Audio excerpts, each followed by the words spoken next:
Hey guys, welcome back. This is the Review here, and today we are here for layout update number 11, and moving right on in.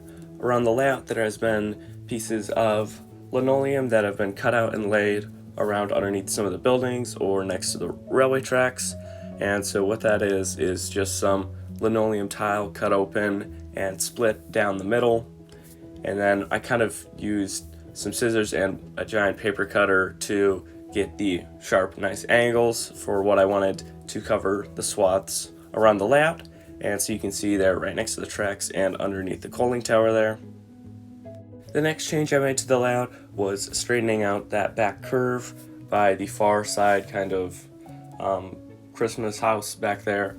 And so I did this mainly to make it more efficient for trains to run around my layout and make it a little easier so they wouldn't derail so much.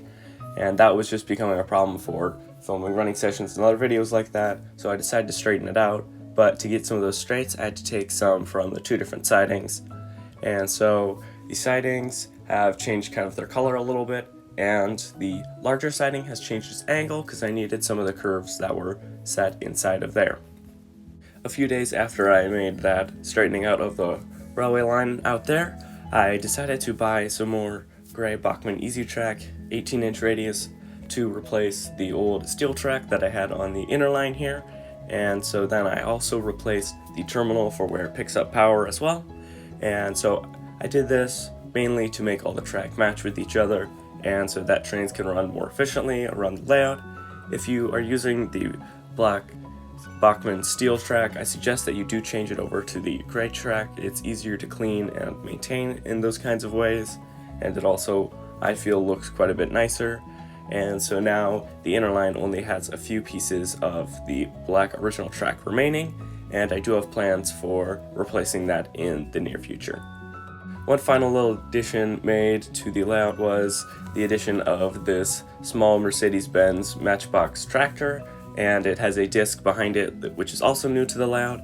I'm kind of putting this in the quote-unquote farming area to replace the combine there, so I can swap them out if I want to, depending on either the season or if I just want to move around some of the vehicles on the layout to make it look a little bit different.